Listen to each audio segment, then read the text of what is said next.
Hello everyone, welcome back to the channel Alpana vlogs. तो दोस्तों कैसे हैं आप सभी? आई होप आप सब बहुत अच्छे होंगे, मज़े में होंगे, खुश होंगे।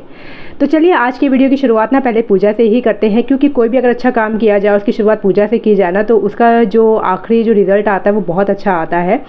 तो यहाँ पे देखिए मेरे सारे काम हो चुके थे घर के, और आज मुझे काम करने में ना लेट हो गया था क्योंकि मैं कुछ क्लीनिंग कर रही थी। एक्चुअली मैं क्या है वीकली या मंथली कुछ ना कुछ क्लीनिंग ले ही लेती हूँ, तो वो सब करने मुझे लेट हो गया था। तो लंच नहीं बना था, तो लंच में अभी बना रही थी। बच्चों के स्कूल से आने में भी टाइम था, और लंच में मुझे बनाना था घिए की सब्ज़ी, और साथ में जो घिए का छिलका है ना इसकी भी मुझे भुजिया बनानी थी। अब मुझे यहाँ पे घिए के छिलके की भुजिया बनानी थी, तो आप लोग कहीं दिमाग में ये मत सोच लीजिएगा कि मैं कंजूस हूँ या मैं खाना बनाना नहीं चाहती इस तरीके से।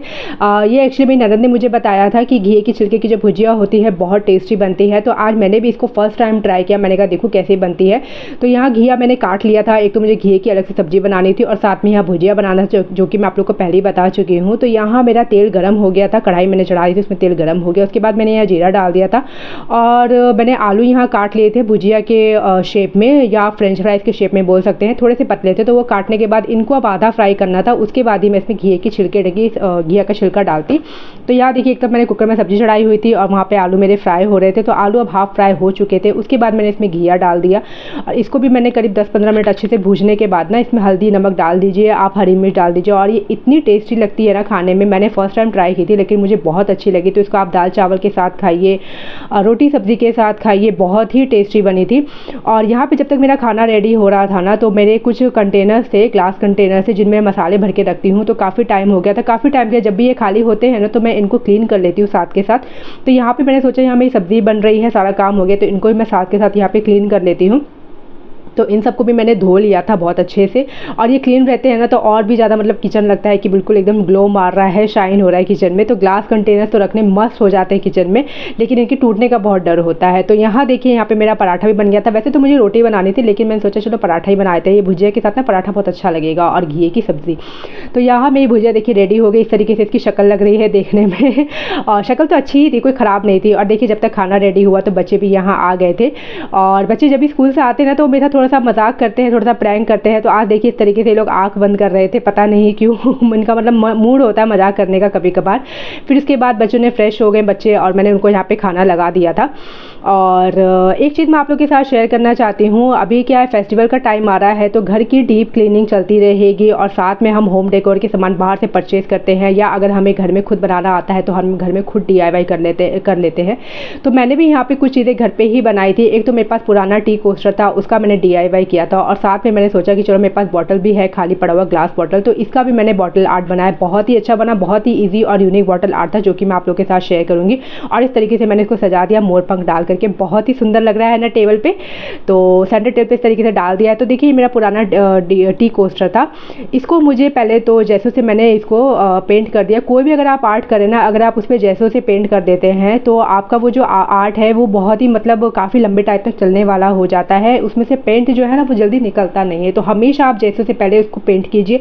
और जैसों बनाने के लिए ना आपके पास बॉल पुट्टी है, पाउडर है, या आपके पास POP है, तो उसमें आप 1 चम्मच ग्लू और 2 चम्मच उसमें पानी मिला के ना आप उसका अच्छे से पेस्ट बना करके रख सकते हैं। बहुत लंबे टाइम तक ये पेस्ट चलता है, और उसको जब भी आप अपना आर्ट वर्क करें ना तो उसको आप इस तरीके से यूज़ कर सकते हैं। तो यहाँ देखिए जैसे करने के बाद मैंने वाइट पेंट कर दिया था, उसको मैंने स्पंज से डैब डैब कर करके एक टेक्सचर आया था। तो वाइट पेंट करने के बाद और बहुत अच्छा टेक्सचर आया था। उसके बाद मुझे इसे देना था बोहो लुक। तो इसके लिए जो ये कलर्स थे ना, ये मैंने मतलब इनमें वाइट कलर मिला के थोड़ा लाइट कलर इनको कर लिया था, क्योंकि बोहो में ना लाइट कलर बहुत अच्छे लगते हैं, नियॉन कलर्स। तो इस तरीके से मैंने ये कलर बना लिए थे, और पेंट करने के बाद ना बोहो लुक की तरह मैंने पेंट किया। उसके बाद मुझे इसमें लीफ पैटर्न बनाना था। तो लीफ पैटर्न मुझे भरा हुआ नहीं बनाना था, सिर्फ इसकी बॉर्डर्स बनानी थी। तो इस तरीके से पहले मैंने पेंसिल से ड्रॉ कर लिया, और उसके बाद मैंने लीफ पैटर्न बना लिया, और ये बनने के बाद बहुत ही खूबसूरत लग रहा था। तो आप भी इस तरीके का DIY अपने घर में ट्राई कर सकते हैं। पुरानी चीज़ों को इस तरीके का लुक देकर के उनको नया बना सकते हैं। और जब मैं DIY कर रही थी ना, तभी देखिए बारिश हो गई थी और बहुत अच्छा मौसम हो गया था। वैसे बारिश होने के बाद ना उमस बहुत ज़्यादा हो जाती है, जब तक बारिश होती है तब तक तो बड़ा अच्छा लगता है। तो यहाँ मैं थोड़ी देर खड़े होकर के बारिश के मज़े ले रही थी, और मौसम इतना अच्छा हो जाता है। और अभी ग्रीनरी ना, जो बारिश हो रही है तो बड़ी अच्छी ग्रीनरी हो जाती है अगर 2-3 दिन ही बारिश हो जाए। तो बारिश के मज़े लेने के बाद मैं फिर से अपने काम में लग गई। तो यहाँ देखिए मेरा ये कंप्लीट हो चुका था, और उसके बाद मैंने इसकी जो बॉर्डर्स है ना उनको गोल्डन, जो मेटेलिक गोल्डन कलर जो होता है ना, उससे मैंने इसको कलर कर दिया, और बहुत ही अच्छा लुक आ गया था इसका।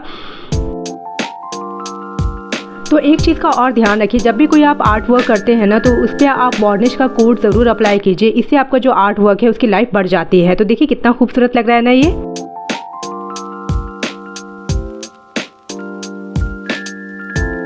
उसके बाद मुझे करना था ये बॉटल आर्ट। तो बॉटल आर्ट करने में तो मेरे सारे घोड़े खुल गए थे। मतलब इसको मैंने इतनी बार ट्राई किया ना, पहली बार में तो बहुत अच्छा बन गया था, लेकिन वो बॉटल टूट ही गया था। तो इतना मतलब मुझे अजीब सा लगा, लेकिन फिर भी मैंने कहा कि नहीं, मैं बनाऊंगी तो बनाऊंगी। तो मेरे पास ये बॉटल और भी पड़े हुए थे, तो मैंने और भी बनाए, तो रिजल्ट अच्छा आ जाता था। लेकिन बाद में पता नहीं क्या मुझे सेटिस्फेक्शन नहीं होता था, तो मैं फिर दोबारा उसको ट्राई करती थी। और होता ही है, आर्ट वर्क जब भी आप करते हैं ना, तो जब आप उसको बार बार ट्राई करते हैं, तभी आपके आर्ट वर्क में सुधार आता है।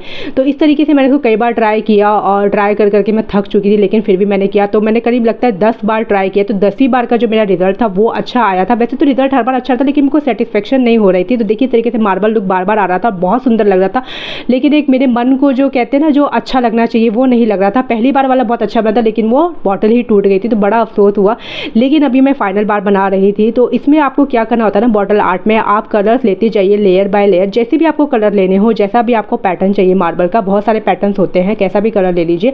तो मैंने यहाँ वाइट, ब्लू एंड पिंक लिया था, और ये सब डालने के बाद मैं लेयर बाय लेयर कलर डालती जा रही थी। और इसको बॉटल को क्या करना था, धीरे से पलट करके आपको नीचे से लेकर ऊपर तक पूरे कलर को लाना था, वो पूरे बॉटल को कलर कवर कर ले। और इसमें क्या आपको ज़रा सा भी बाहर से कलर फैलने की या कुछ भी दिक्कत नहीं होती है। बाहर से मतलब बाहर से जो हम कलर करते हैं वो भी नहीं होता है, मतलब चिपचिपा भी नहीं होता है। और अगर आप चाहे तो सिंगल कलर से भी कर सकते हैं, और बाहर से आप कोई भी इसमें पेंट कर दीजिए। तो देखिए इस तरीके से मार्बल लुक पूरा आ गया था, और बहुत ही अच्छा बन गया था। उसके बाद मैंने इसको जूट रोप और पल से इसको डेकोरेट कर दिया।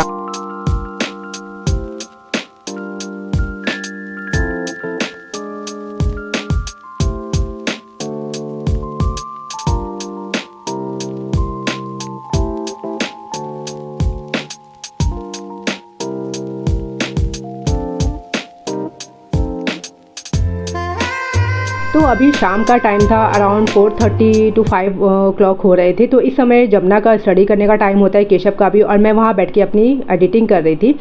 तो एडिटिंग करने के बाद मैं आ गई छत पे। मौसम बहुत ही अच्छा हो रहा था क्योंकि बारिश हुई थी ना। तो देखिए यहाँ पतंग उड़ रही थी, इसको मैंने कैप्चर कर लिया। बड़ा अच्छा लगता है ना इस तरीके से, तो यहाँ मैंने इसको कैप्चर किया। उसके बाद थोड़ी देर मैं छत पे टहलने गई। देखिए ग्रीनरी कितनी अच्छी हो रखी है ना, जब बारिश होती है तो ग्रीनरी बहुत अच्छी हो जाती है। तो मैं थोड़ा सा छत पे ना जाकर मॉर्निंग में या शाम में टहल लेती हूँ, और माइंड फ्रेश हो जाता है। उसके बाद टाइम हो गया था जोत बाती का। तो जोत बाती करने के बाद मैंने पूजा के बर्तन धो दिए शाम में ही। और फिर उसके बाद रात में खाना वाना खाने के बाद ना कुछ चीज़ें होती है जो मुझे सोक करनी होती है, जैसे मिलेट हो गए, ड्राई फ्रूट्स हो गए, चिया सीड्स हो गए। तो इन सबको मिलेट करने के बाद, सोक करने के बाद मैंने अपने भगवान जी को भोग दिया दूध का, गुरु जी को। उसके बाद मैं चली गई सोने के लिए। तो पूरा दिन इसी तरीके से बीता, प्रोडक्टिव बीता, और DIYs किए। तो आप लोग भी ऐसे ही दिन बिताते होंगे, प्लीज़ कमेंट करके ज़रूर बताइएगा। तो अगर वीडियो में आप लोग को कुछ भी अच्छा लगा हो तो प्लीज़ वीडियो को लाइक करें, चैनल को सब्सक्राइब करें। तो फिर मिलते हैं एक और इंटरेस्टिंग वीडियो के साथ। तब तक के लिए बाय बाय।